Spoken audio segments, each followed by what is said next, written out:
can't write one for we? I say, all right, I'm going to write this smut for them. I sit down, I take up my pen, and I take up my paper.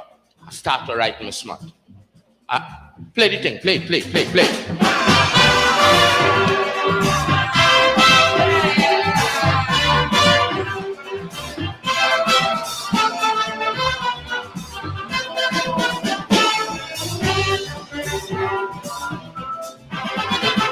1983, my fans beg for a favor.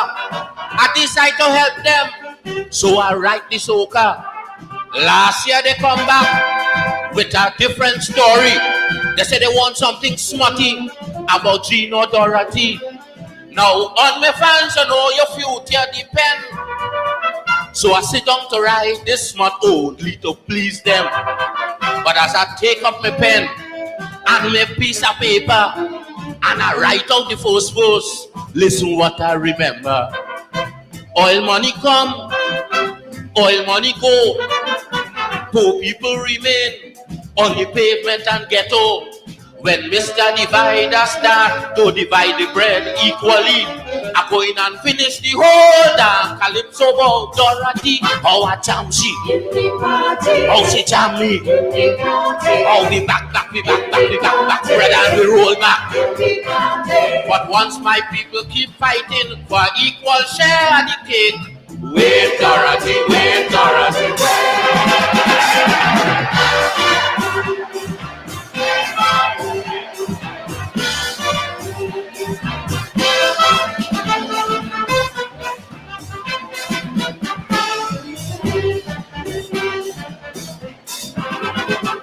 I take up the challenge just to prove to the lot.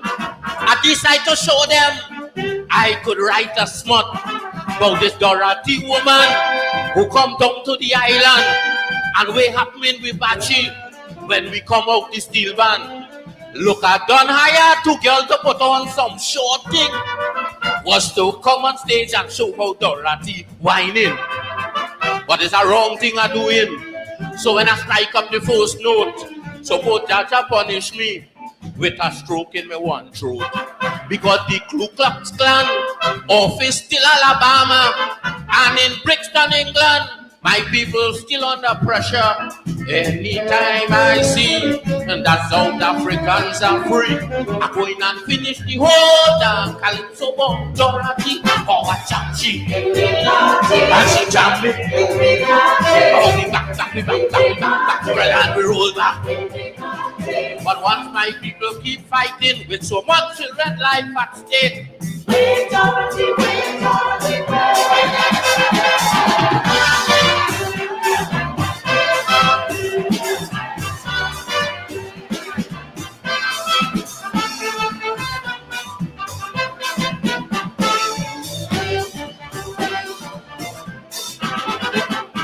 passing to London, and you're sure to hear it. They just call calypso music, rum music. They say all entertainer today using the culture to help the people plan a better future. In this world today of nuclear revolution, the calypso man still singing about rum and woman. But I'm just making sure that when they run in the big mouth, it's the black stallion music that they talking about. Because them politicians still can't form a federation. So much meat in the hole in Caribbean people still suffering. Anytime I see a true West Indian unity, yes, I go in and finish the whole damn calypso about Dorothy. Oh, she jam me, and I jam she. Oh, we back, and we roll back. But once my people suffering with so much children life at stake, wait, Dorothy, wait, Dorothy.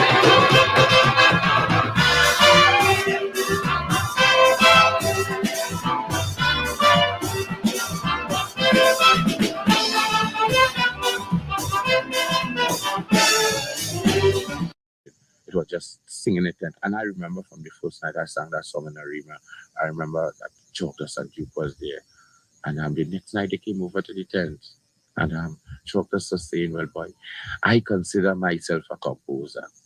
He said, but you see, last night that song that you sing, Dorothy, he said, you proved to be used really a composer, and I even started. Listen, when you look on a bandstand and you see people like Boko, Corby, Benji, and you see people like Pato, and you find out that our musical director happens to be Mr. Errol Lynch, I think we got nothing but the best. Would you give the band a round of applause?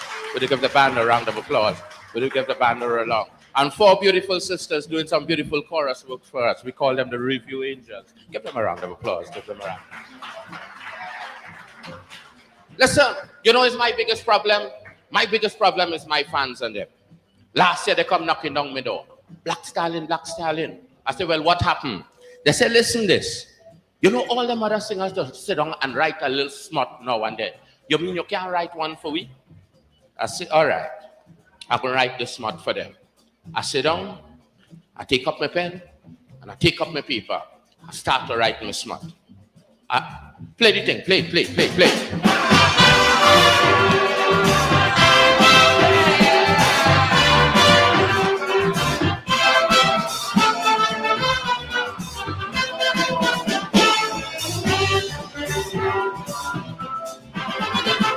1983, my fans beg for a favor. I decide to help them, so I write this soca. Last year they come back with a different story. They say they want something smutty about Gino Dorothy. Now on my fans, you know your future depend. So I sit down to write this smut only to please them. But as I take up my pen and my piece of paper and I write out the first verse, listen what I remember. Oil money come, oil money go. Poor people remain on the pavement and ghetto. When Mr. Divider start to divide the bread equally, I go in and finish the whole damn calypso about Dorothy. How I jam she, how she jam me, how we back, bread and we roll back. But once my people keep fighting for equal share of the cake, wait Dorothy, wait.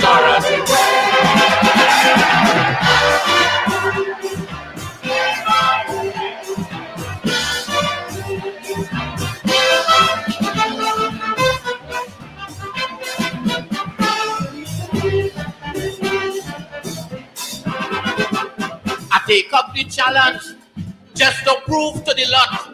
I decide to show them I could write a smut about this Dorothy woman who come down to the island and we happening with Bachi when we come out the steel band. Look, I done hire 2 girls to put on some short thing. Was to come on stage and show how Dorothy whining. But it's a wrong thing I'm doing.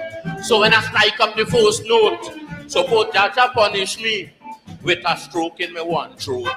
Because the Ku Klux Klan office still Alabama and in Brixton, England, my people still under pressure. Anytime I see that South Africans are free, I go in and finish the whole damn calypso about Dorothy. Oh, I jam she, and she jam me. Oh, we back, and we roll back. But once my people keep fighting with so much children life at stake, wait, Dorothy, wait.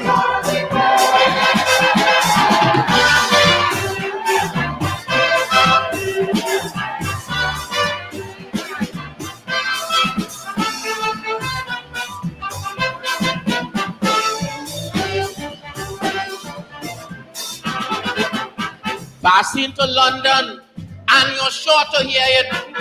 They just call calypso music, rum music. They say all entertainer today using the culture to help the people plan a better future. In this world today of nuclear and revolution, the calypso man still singing about rum and woman. But I'm just making sure that when they run in the big mouth, it's the Black Stallion music that they talking about. Because them politicians still can't form a federation. So much meat in the hole in. Caribbean people still suffering. Anytime I see a true West Indian unity, yes, I go in and finish the whole damn Calypso ball. Dorothy, oh, she jam me. And I jam she. Oh, we back, we roll back. But once my people suffering with so much children life at stake,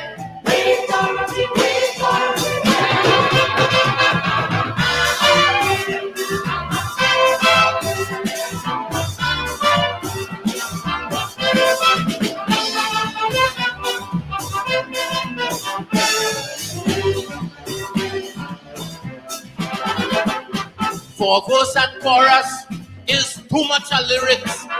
Don't sit down and write smart in this moment of crisis.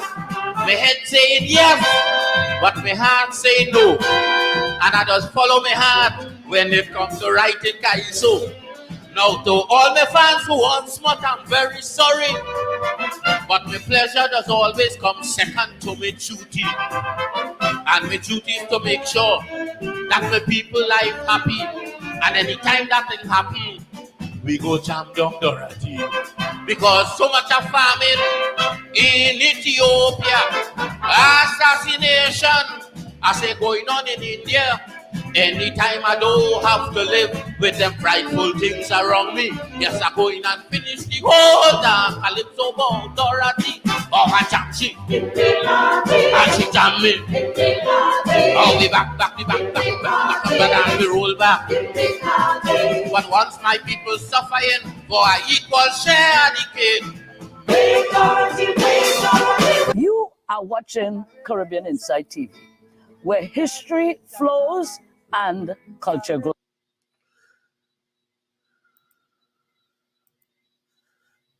Hey, wait, Dorothy, wait. Good evening to you. Good night to you if you're joining us from London. I noticed some people joining us from Paris. Wait, Dorothy, wait. I'll money come and I'll money go. And poor people still living on the pavement and ghetto. Until Mr. Divider divide the bread equally. Wait, Dorothy, wait. It's Friday night, you know.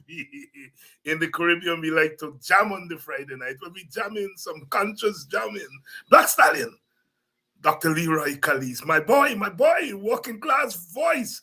You know, I love David Rudder because he gives you the philosophy.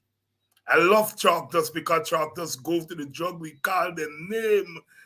Afraid Carl, afraid the seditioner. But Stallion, there is something about him that he captures the tenor of the voice of the poor man, and then he mixed that in with the black man and so on. Race and class. Race and class. Black Stallion, you know, it gives me so much joy that today I can teach.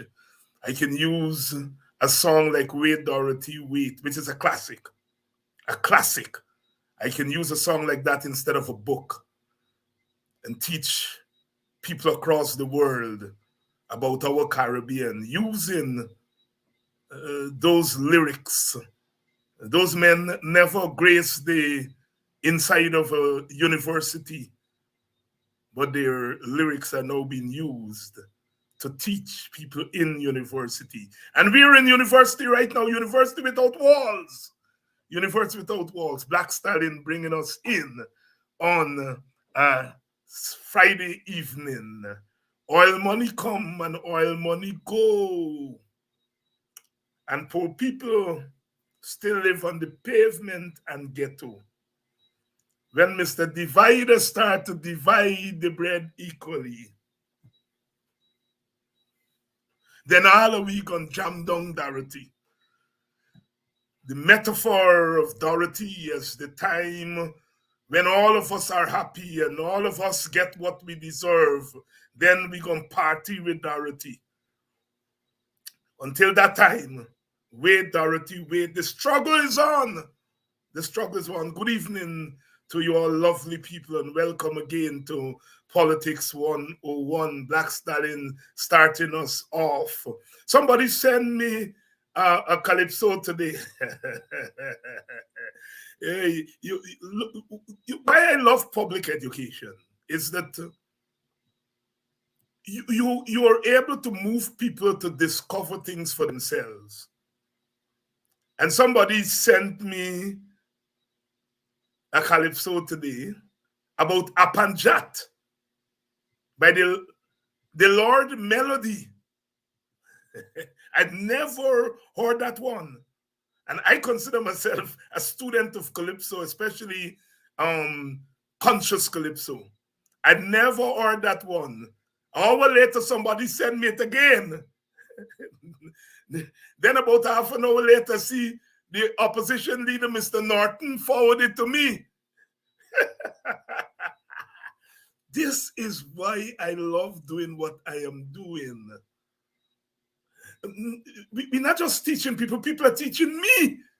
Is I introduce this calypso thing on these shows, and people now finding calypso and sending it to me. A calypso on Apanjat in Guyana. I'm going to play it next week. I'm sure a lot of you all don't see the Rebecca making the wrongs. And this is when I know that we are touching our people. When they begin to teach back. I teaching, but you all teaching me back. I had never heard that one. Never heard that calypso Apanjat. I'm going to play it next week. Some of you all already see it. I love it. I love this. I love this. That we have discovered another weapon of struggle. Another weapon of struggle. Good evening. Welcome to Politics 101. Share the link and let them know that we're here. We're not going anywhere. We're not going anywhere. Good evening. What a lovely time to be alive, because we are witnessing the unfolding of a new history in our country, our region, and our world. It's unfolding before our eyes. You young people, you all have a front seat to it. We older people will pass to the great beyond quicker. But you're all going to be here 50 years ago to say I was in the front seat. And thanks to all those young people who are tuning in. I love you all. I begin to look at the algorithms, I think is what they call it, and I realize that we got a lot of young people tuning in here every night, 18 to 25. I love you all. Rub up with the big people and so on. And yeah, I'm going to play some. One of the young ladies says she's 17 years old. I must play August Tongue. Yeah, I'm going to put in some conscious reggae too. Because I got a book on Bob Marley, you know. And I teach a class on Bob Marley, reggae and resistance. So don't believe that I diss in reggae. No.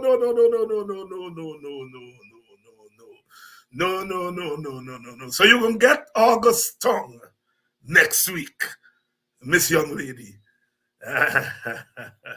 Yeah, the music is we thing. The music is we thing.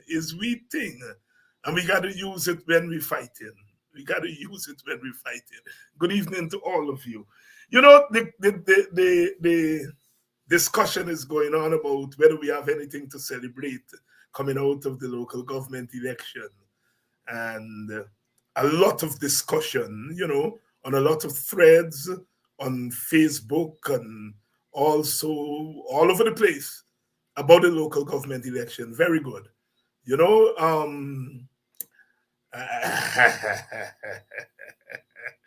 oh Lord. You know, I was telling you all that I was hanging out with them little children in the village there Sunday at the funeral. And the police was there too, you know. And a lot of them tell me they ain't going to vote. And before I leave,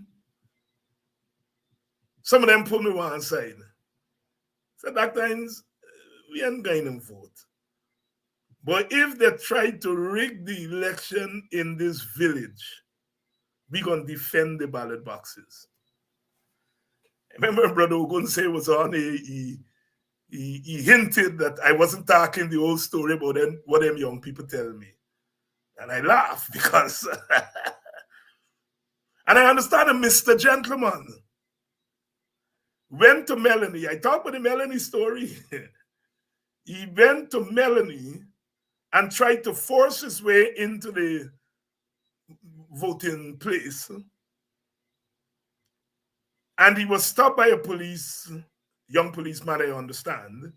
And then the people of Melanie come out and they put it on Penny sadly. They put it on Penny merrily. They put it on Penny. And he retreated. And apparently he left and went, of all places, to Buxton. And tried to do the same thing. And the Buxton girl that was there as the guard, she wasn't police, locked the gate and the door upon me. Locked the gate and the door upon E. You don't come in there? Mr. Nandalal, Mr. Gentleman, you're not coming in here. Lock the gate upon E, and the Buxton people, they come out. And they put it on Penny 10 times worse than them Melanie people. And the big attorney general retreated. Twice in one night he retreated. I'd heard the story because Kidaki called me the night and tell me big thing happening in Buxton. And he was getting calls. We were on the live and we came off the live and he tell me about what was happening. The Melanie people called me and they told me what's going on in Melanie. And somehow they had the Buxton thing drop off my mind. Until last night, I get the take-ups. Last night, they give me the take-ups. They said the girl locked the gate for me, locked the door for me, said, you stand out there. And the rest of them come and I saw them a sprinkle thing for them. And the young people come. Listen. Some people think that people like me preach violence and race and all kind of thing when they talk. No. And they can say what they want to say. That's their business. They got the work to do. I got my work to do. All we are trying to do is to give our people a consciousness of themselves as a race of people, a consciousness of themselves as a class of people, as poor people, a consciousness of themselves as young people who are allowed to drift in this country. That's what we're doing. And sometimes you don't get the outcomes, you don't see the outcomes of what we are doing until you have a moment like what happened in Melanie, or a moment that what people defended them. Remember the WPA said turn election day into a day of mass uprising and protest. Well, that's the kind of protest we were talking about. Part of it. Defend your boxes. What is Nandalal doing in a place like Buxton on election night, trying to force himself in ballot in thing? That's what I'm talking about. Is it the disrespectfulness of these people? You think I'm gonna take God out me thoughts and go in bad settlement on election night? Say I going in? Nobody will get me to do that. But these people feel that we so soft and we so wash out that he could come in Buxton, in Melanie, on election night and try to, we don't know what he wanted the boxes for. What we do know is that they already had the thing set at GCOM. They already had the box set at GCOM, but they get caught in their own doo-doo. Because the PNC, APNU, collect the data from the statements of poll. Remember, they were making all kind of nights about statement of poll. In 2020, well, the APNU collect all the data from the people on the ground from the statements of poll, and they declare the results before midnight. So when they got to GCOM 2 o'clock in the morning, so well, 2020, you ask Abrinatu, where your statement to poll? Well, here we get a statement to polls. Come on, GCOM, let me get the numbers. I hear some of the GCOM people taking ambulance come for carry them with all kind of story. They get caught. They were hoping to do their thing.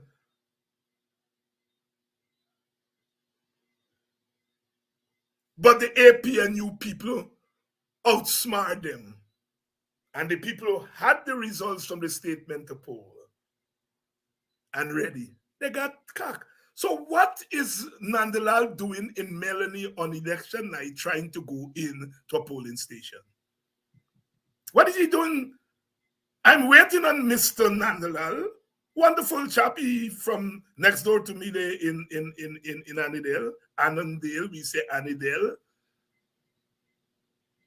And the few times we have met, the last time we met was on election day in 2020 when they catch the buy in Monrepo voting 2 times. And I was passing to go in to Monrepo to visit some polling stations, and he stopped me. And he tell the buy, he said, "Buy, that times is a reasonable man. Let me talk to he." And they talked to me, and he said, "That times, man, look, something happened me. And Basil and Amna come and making a whole heap of nice. But can we, this is something we can settle as parties." They catch the buy, and he asking me, "Let me settle this thing as parties." That's the last time I see Anil. And I think I may have seen him in the yard at Ashmin a couple of days later. But since then, I haven't seen the guy. I haven't seen him. And I have to say one thing. Whenever PPP bigwigs see me from Jack, they'll come right down. They're usually very pleasant and nice to me because my politics is not a politics of individual. That is why when the other one will call himself president, take your eyes past me and try to call me joker, well, I had to cuss you out and abuse you out. Because he step out the line. Jack Dio never step out the line with me like that. Whenever I meet Jack Dio, we stop, we talk for 2 minutes, 3 minutes, and he keep moving, I keep moving, and all the rest of them. So when that other one, as I said, try for he get out the line, I had to abuse him. So Anil, when I see you, tell me by what you were doing in the village on election night, trying to go in a polling station. What you were doing in Melanie, and I'm coming to Melanie to tell Melanie people thanks. Because that's what we're talking about. When we come here every night, it's not to cause trouble and violence and that. It's to give you all the confidence to do what you all did in Buxton on election night and what you all do in Melanie. You all don't beat nobody. You defend your vote. What is that man doing? I still want to know. What is he doing in Melanie and Buxton on election night? Trying to go in a polling station when the polls are closed. And then, of course, the other one who I don't know, some of these little boy in diapers, I don't know them. Deodat or whatever he name, going, understand, then I'm still, where you going in, then I'm still badding up. You think I will take that, God out me thoughts and go in Enmore Enterprise or Port Morant and try for bad up on election there? But I'm glad whenever and wherever they try for bad up, people bad up back on them. I want to thank that guard. I want to thank the young policeman.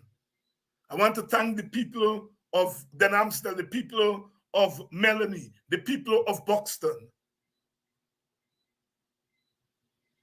I remember, was it the 2020 election? They're always stinging up that side by Melanie Paradise Bachelor's Adventure side. I can't remember if it was the 2020 election or the 2015. It's not 20. It got to be the 2015 election. One of them to go for going to school at Paradise there, to go with box. And when people can't eat it up, they had you up in a tree. Then people up there going to remember, I think it was 2015. You escape and go up in a tree. They send and call us by the time I got to eat you up in a tree. They always try to commandeer these boxes. Yes, Indar and then I'm still. Yes. Indar is Indari name. Yes. Yeah. They always try to commandeer these. And that is the point I am making when I said that the PPP has broken all rules of engagement. Now, even in war, convention, war, they say you don't shoot on civilians. And in political war or political engagement, there are certain things you don't do. What are you doing in Buxton on election night? You smell you and smelling your own sweat. You tell yourself that Buxton people soft. You tell yourself you buy all of them. That is why you are there.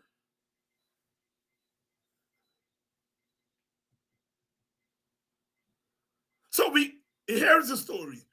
We got some things to be happy about Monday. And if you all want to celebrate, celebrate.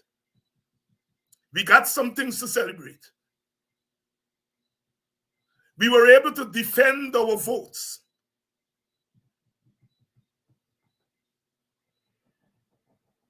We know they do the thing. You see, Jack, you're calling for all these recounts. And now we're here talking about not just recount. He's talking about some runoff.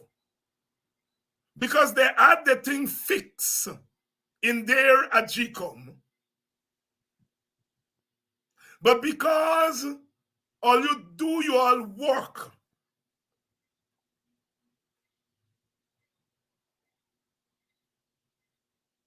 All you do, you all work. They didn't get through.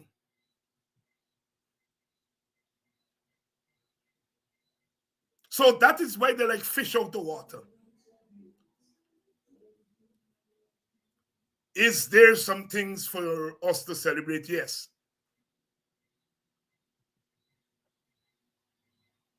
We stop the PPP in their tracks. Now, some people are saying, well, you know, the PPP make inroads. And yeah. But the PPP didn't go into this election for inroads. They're going to this election to batter the APNU. And insofar as they did not succeed in doing that, you all have something to celebrate. They're going to this election to rig, and on top of the rigging, they buy the votes, and so they believe they were going to batter. So in spite of the rigging that WPA tell you all about, in spite of the rigging, in spite of the buying of the votes that the APNU tell you all about, they still lost. They didn't only lose, they lose despite rigging and buying of votes. You all have a lot to celebrate. You all have a lot to celebrate. And I'm glad the consciousness that we are trying to build there every night, that it's having its effect. Them young people tell me in Buxton, they say, we have vote, but if they only come in and try to rig, and Nandela had the temerity to try to do that. He got there. What you doing there? What you doing in Buxton on election night? trying to go in a polling station. And I hear them Buxton people do the thing. You gotta hear them. I hear them, they throw salt and water upon them. Hey, I love you all. I love you all. And this is what I'm talking about. Some people say, well, you know, it's too much of talk and no action. But the talk influences action. This is what the consciousness is about. I look at the number of people who are live on this thing. I can see it in front of me, the various destinations. And I get a large figure in front of me here. So I know how many people on the live right now. I don't know people's name. I don't know last night. Up to last night. Up to last night, a candidate tell me, say, you know, that times you tear off tonight. I say, huh? He said, well, before I come to work, before I go to work in the night, I put on my clothes and I listen to you, and then when I done listen to you, I go to work. I pass by your workplace and he tell me, he said, every night.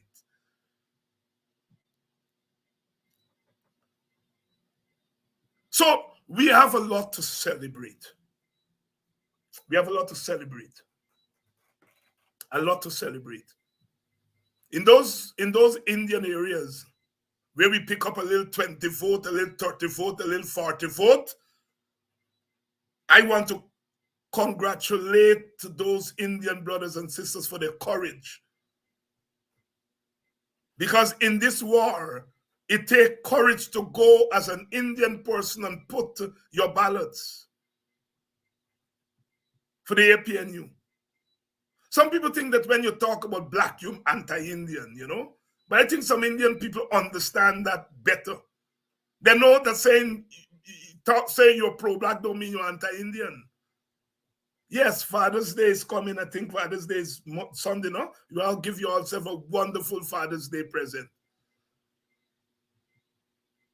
So I want to congratulate those Indian Guyanese and Amerindian Guyanese who cast their ballots.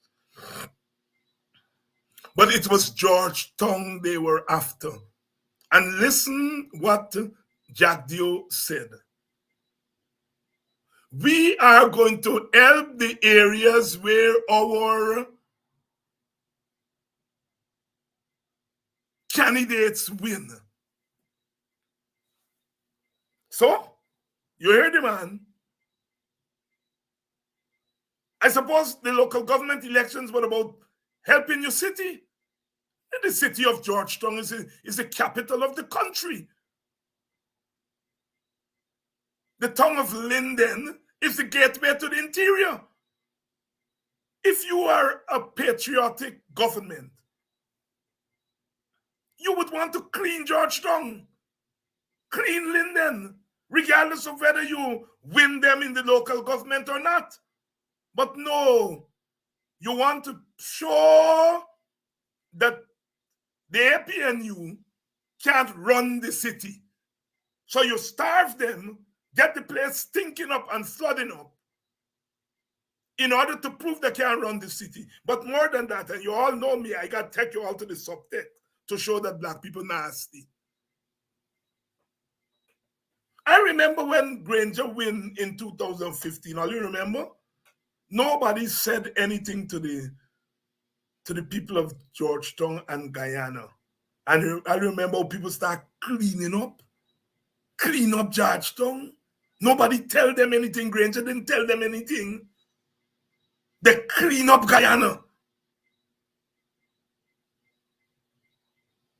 Our people are not nasty. The government has the money. But no, Jack Dio said he's going to do the development in the areas that our people win. That's the kind of politics that these people are into. They buy a few away. They buy a few away. But the few who get by are so small in comparison to those of us who didn't take buy-in.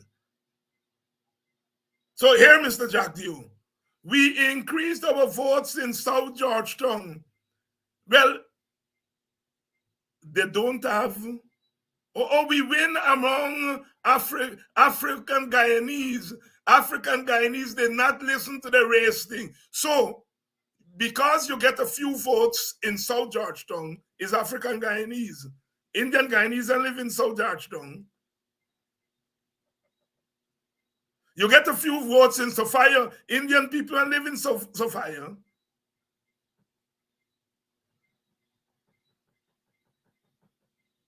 You see, the propaganda is to show that they capture opposition supporters. Stabrook News is onto something. Stabrook News from day one said the crossover candidates get the tail boss bad. And they focus on the constituencies with the crossover candidates. Trisha Lady or Trisha Richards beat bad. The little girl that they recruit to run, Chase Green didn't run in she thing. She didn't run in she constituency. She put the little girl up front. Little girl get beat bad. Malcolm transferred the local support that he has in Albystone. He take people vote that they give to him and carry it over. But even that, a little by BT. There is a lot to celebrate. Don't tag Linden. Don't tag Linden. 5,000 people vote in 2018, over 10,000 vote this time around. They get beat in every constituency. The couple seats they pick up is from the top up.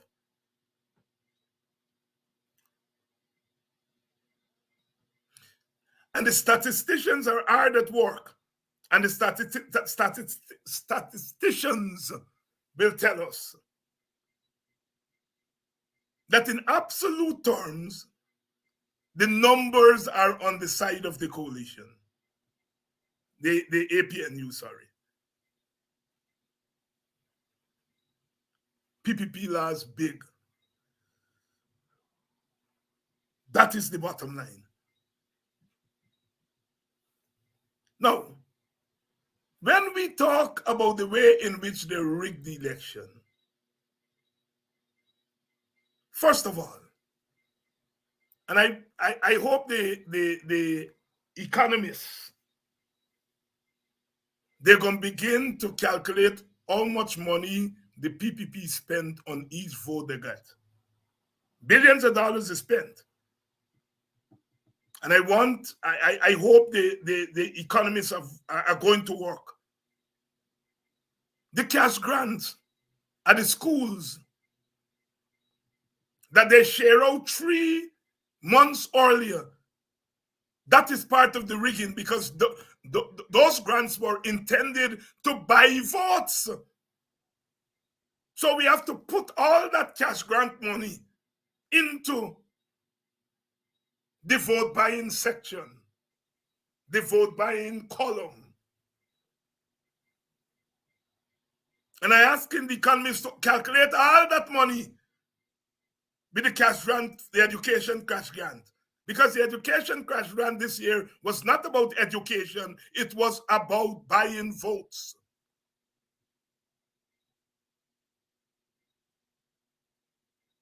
Because we have to show how much money they spend per voter, and we will understand the perversion that we're in the face of.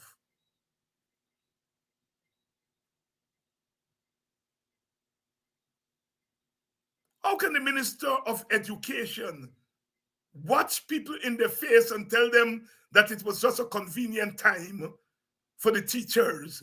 Teachers are preparing for exam, they're preparing end the term, and how can it be convenient for them to share out cash grant? No, she's lying. The Ministry of Education was put at the service of the PPP's campaign. That is what you call paramountcy of the party. Paramountcy of the party over the ministry. So you have paramountcy, whereby the government money allocated to the ministry is then used for the PPP campaign. So we got to put that cash grant in the column.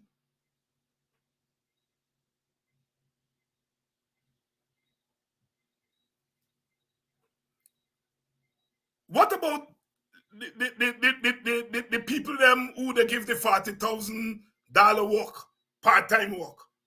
Now we know what that was about. It wasn't about helping nobody. It was an investment in the PPP's campaign.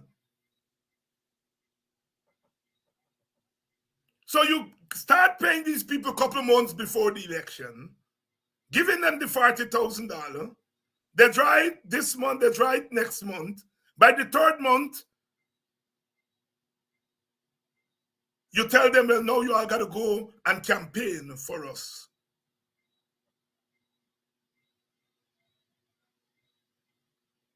The people don't budget for the $40,000. It's $40,000 that they never had. And now they're told, you know, I guess some of them, because you get the $40,000, you aren't doing nothing, you're sitting down and you're not doing much work. But now they come to you and say, well, we got work for you to do, miss. And the work turned out that you now got to go and put on your red jersey and go up on the road and take out picture. And then on the day of election, you got to go and put your vote. That's what that $40,000 scheme was about.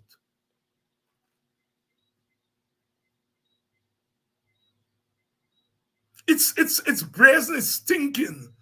In Trinidad, during the oil money, they had a similar scheme where the government will give people money. You know, they give them 5 days money and they do 2 days work and so on. But I never heard the PNM in Trinidad telling those people to do what they in Guyana told our people to do. To go and campaign for the party and vote for the party. So they set the thing up as a campaign mechanism. So all that money they spend on the $40,000 part-time thing, put that in the column.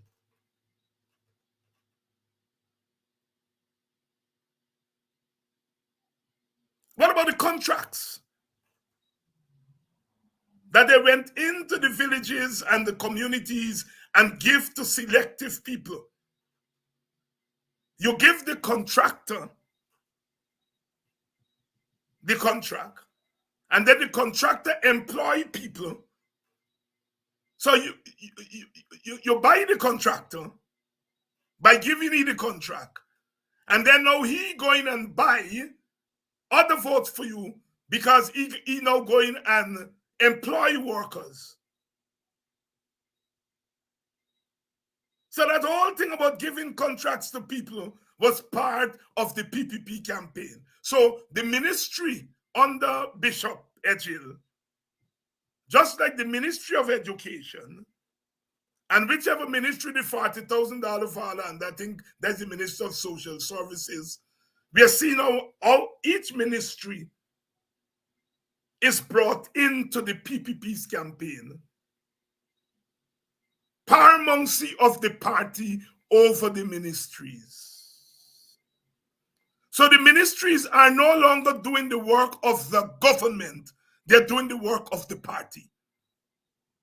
The 40,000 cash grant, education cash grant, Ministry of Education, the 40,000, like they like 40,000 part-time. I don't know which ministry that fall under. You all help me. Or whether it fall under several ministries. And then the contracts.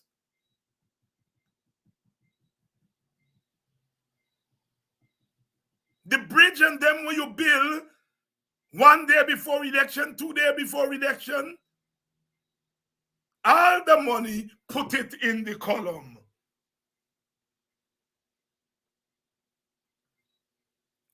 It's nasty. It's absurd.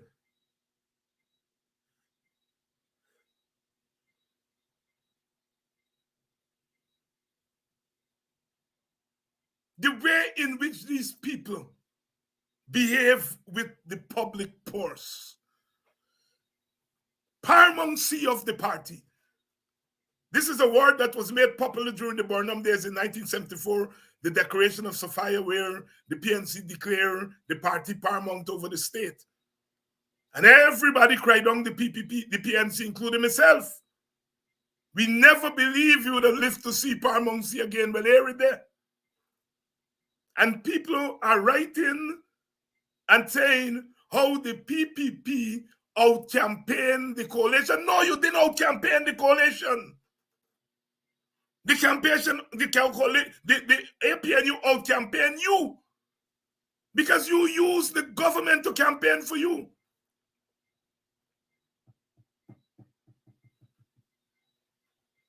All them outreaches that the ministers were going all over the place, they're doing outreaches.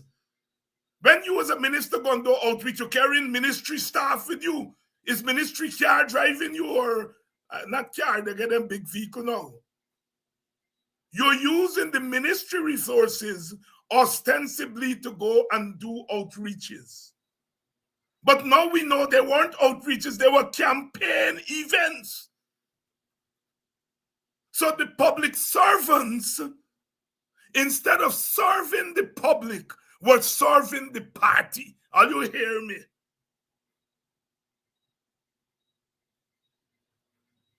Paramountcy of the party over the government.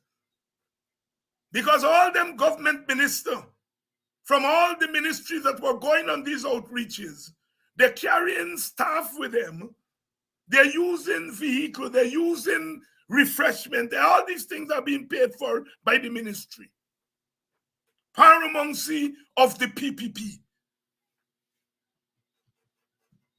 All that money that you had to pay the public servants and buy gas and pay the driver, put that in the column.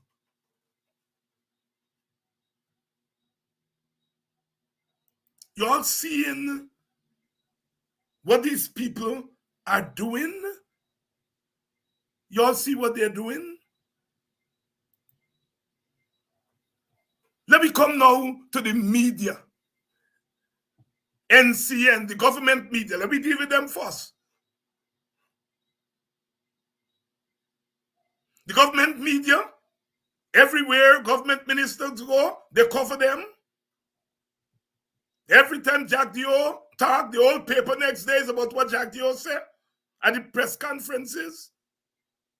The media is not just giving coverage to the election, they're giving coverage to the PPP. It means the PPP is getting free publicity from NCN, Chronicle, and all the others. Calculate if they had to pay for all those advertisements on the state media, how much it costs, and put it in the column. All the journalists and things that they get running behind them and so on, journalists working for the government, the state-owned media, their salaries, all the NCN vehicles, all the overtime the reporters got to get, put all of that in the column. The state media were not serving the state. They were serving the PPP, paramountcy of the party over the state. Let me come now to the private media. It is no secret that the private media gets or get your subject and verb right, Professor. The private media get a lot of their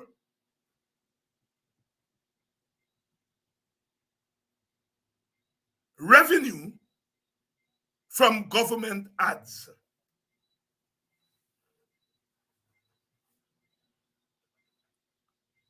I hear some staggering money that them private media get in terms of ads. Now, if the government giving you ads, and you know how Jack Dio's story got, when he and Stabrook News thing, he take away them ads from Stabrook News. So Stabrook News and the other private media are going to be very careful to try to give more than normal positive media to the PPP media coverage. So even the private media give free coverage to the PPP. Lead up to the election. Look at the headlines. Go back and look at the headlines. And look at the number of lines, the number of inches of coverage the PPP got in the private media versus the number of inches and words and lines that the opposition got. Now let me single out Stabrook News for special mention. I discussed them that bad, and they banned me from the paper, but never mind. Stabrook News did perhaps the best job in terms of the independent private media. They gave the opposition reasonable coverage. They did not editorialize as much as they did in the early part of this regime. And they tried to be balanced. But even they end up, when you go through, I did some samples on my own. And what I'm noticing is that despite their attempt to be even-handed, the advantage in terms of the coverage went to the PPP.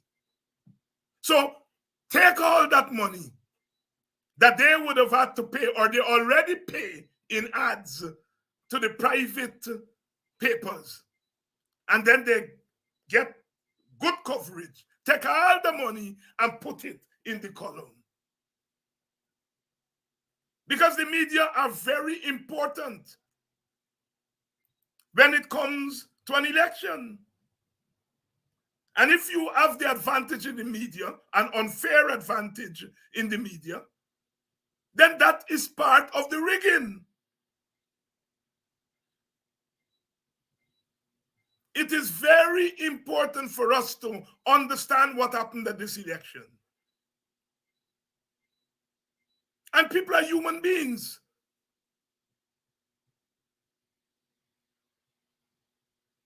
If the ministries are being used as PPP tools, then it means the people who are working in the ministry are going to be very cautious about what they say, what they do, where they vote, and whether they vote or not. So you have what is called some voter suppression. So you had vote buying, which is the direct buying of the votes, paying people, get your vote, give a man a contract, you employ 20 young people, that's 20 votes. Because his job, when you give the contract, is to get the vote for you. So he's the wholesale man.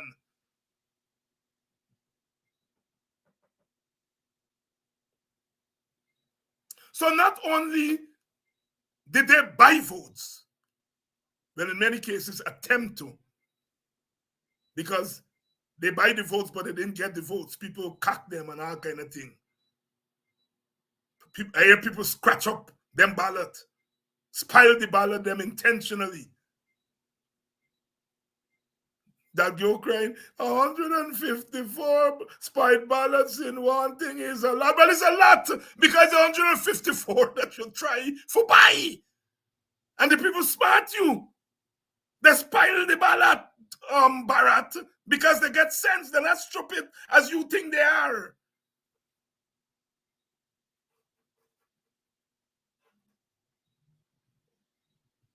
So you take all them monies that I point out there just now, and you put them in that column, and you add up all that money, it will come to billions of dollars. And then you go to the votes that the PPP said they get. And you divide that by the votes, or divide the votes by the other mathematicians, you are going to statisticians. And you're going to see how much these people spend per vote. A lot of money. And as I said, if you tell me you get 300 vote in 400 vote in Sophia, and you're making the assumptions that all those votes are APNU supporters, I beg to differ, because I know they got PPP supporters, East Indians, who live in Sophia. So when you show me the Sophia vote and you try to say these are African Guyanese votes, you're not fooling me, because I ain't tongue too long. I ain't tongue too long. Chuck does got a calypso like that. I ain't tongue since Jean and Dinah, Rosita and Clementina. 1956, Barrow sing that song. I ain't tongue too long, so you can't fool me. When you get 114 votes in Buxton, I know that I get East Indian livers Buxton front, who always vote for the PPP, some of them. So it is not because you get vote in a certain area, all those votes are votes you got from the opposition. I am not saying that some people were not successfully bought. Some people were successfully bought. And so we made inroads. No, you didn't make no inroads. You buy vote.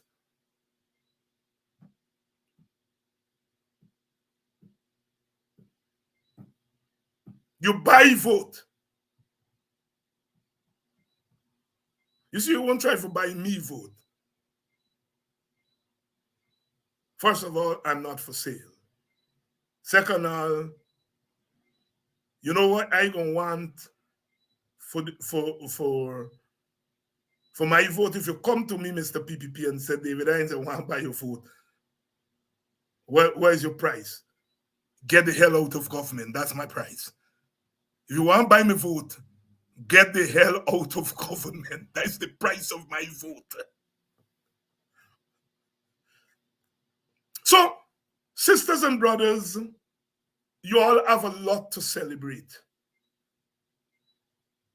Because the PPP did not go into this for inroads. They didn't contest this election for inroads. They contest this election to win by the landslide and the red wave that they were talking about. And there was no red wave.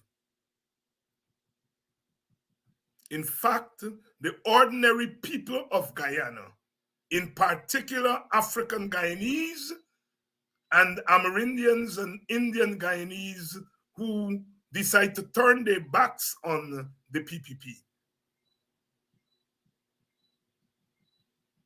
rebuke them, to use the term, to use Aubrey Norton's term.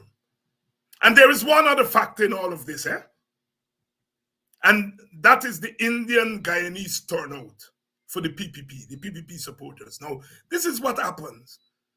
They spent no time among their own people. They didn't go and build bridges.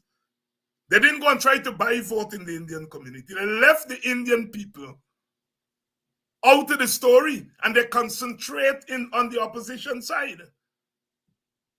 What that means is that they did not excite their own supporters. And so the turnout in the Indian communities were normal. You see what did I say? When you try to get in somebody else's coop, you left your coop door open. The opposition then go in there and try to raid people in the Indian community. But the PPP never paid attention to them. They didn't campaign in their own communities. They gave their own supporters the impression that we don't need you all this time, we buying enough from the other side. And so what you had was normal turnout in the Indian communities. The PPP smart their own self. Jack Joe is a loser tonight. And we have to say that he's a loser. His strategy backfired. His strategy in the black community backfired. His strategy or non-strategy in the Indian community backfired. So while you had normal turnout in the PPP constituencies, normal turnout, because they didn't campaign in their own communities, they did not excite a higher than normal turnout. The higher than normal turnout, they were banking with the votes that they buy. And finally, let me say this to you all. Don't believe there was no rigging. There was a lot of rigging. But what happened is the late ground game by the opposition were able to overcome the systemic rigging. A lot of the army and the police people still didn't get to vote. Remember, Vincent was there and point out that you get hundreds of those people who couldn't vote on election day, they still didn't go home and vote. Rigging passed.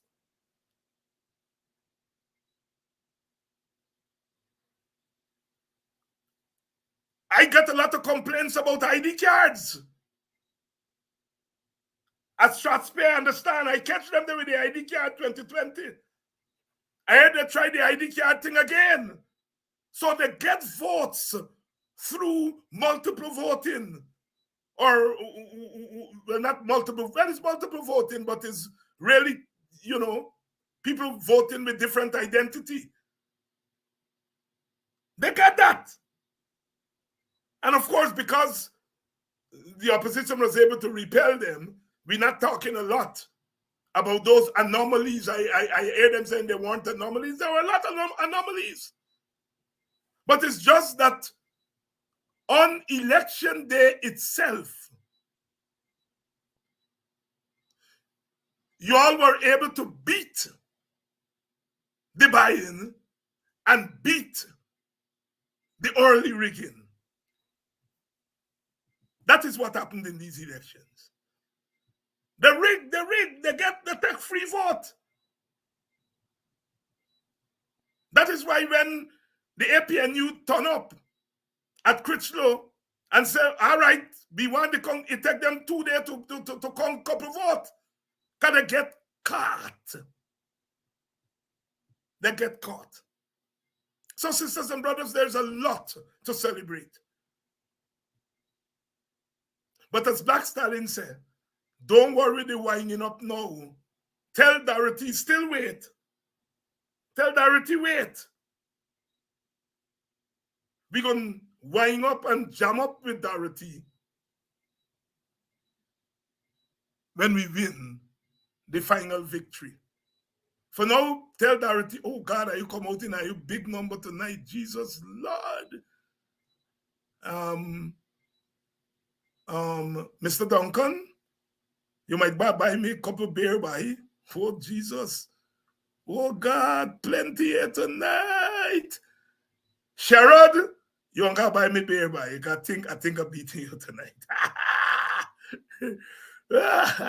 I thank you all so much for coming out tonight. Thank you all so much for coming out tonight. Go take a little tux this weekend. You all drink 2 beer. I noticed there's a motorcade from Ansgrove to Pleasance. I think it's Saturday or Sunday. You all join the motorcade. join the motorcade, including those of you who didn't vote. You all join the motorcade. Have a little celebration. Give Dorothy a little smile. Maybe some of you all will say, what Trini said? Trini said, thief a little wine. You all may thief a little wine with Dorothy. But still tell Dorothy, wait, Dorothy, wait. Wait, Dorothy, wait. There is a lot to celebrate, but let us celebrate with sense. Because they ain't gone away. They're still coming back. And, oh God, you all still coming. You all still coming. Oh, thank you all very much for coming and see me tonight. Oh God, the number big tonight. Sharon! I see my sister Hazel. I see my sister Hazel coming there, Buxton, Falls Buxton. Congratulations to you all. You know, Falls Buxton is me here. Those of you who ask me privately, really, what we gonna do? And I tell you all, you go and vote. I didn't go up on a platform. I wasn't on the platform. But those of you who I grew up with in that village, you all know what I tell you to do. Good evening, Hazel. Congratulations. And we take back Falls Buxton. Congratulations to all the hardworking. I see some little children. I call them little children. The guy's a big man. And one of the candidates came and introduced myself to her. And she barely lashed him other features. I was so, she was there at Paradise Bachelor Adventure. She's one of the candidates. Barely lashed him other features. And I said, well, who's your family? She said, well, you know, my family come and live in the village. Congratulations to all the candidates. You all take back Buxton, Falls where it should be. So you all go out and celebrate. You all have a lot to celebrate. And I want the statisticians and the economists, and you all add up all them numbers in all them areas that they spend money. And let me see how much they spend on each vote that they got. Each vote that they got. So you go thief a wine with Dorothy, but tell Dorothy, wait, Dorothy, wait, because we ain't done yet. Because now is the straight road to whenever they call the general election. But we got plenty work to do in the interim. A lot of work. A lot of work. And congratulations to my peeps in Melanie. I got to come to Melanie. Last time the WPA was there, I unfortunately wasn't here. So I couldn't speak at the meeting. I got to come to Melanie and see them Melanie lady that cuss Nandlal, nasty, cussy. And the cussing wasn't them like brother cuss. Was a conscious cussing. And then he got to boxing and tried the same thing, and they put it on Panide. I want to congratulate. And my people at the Namstel, Rondon, all the crew there, Diodat or Indara, what you name. I'm glad what you all do. And that's what I pray for and I work for every day. It's Friday night, catch a karaoke, sing a victory song. I did it my way, you know, or Unchained Melody. Unchained Melody. Or you sing a song tonight. Drink a beer tonight. Join the victory rally and let love flow. But come back Monday and let me go to work. I love you all. All of you. Whether you're African or Indian or Amerindian, working class Portuguese, Chinese, working class Chinese, I love you all because we all in this boat together and we're going to make it out together. We all shall meet on that beautiful, beauty. You all know this song. We shall meet on the beautiful shore. Good night, again. I got to take my little talks too. Again.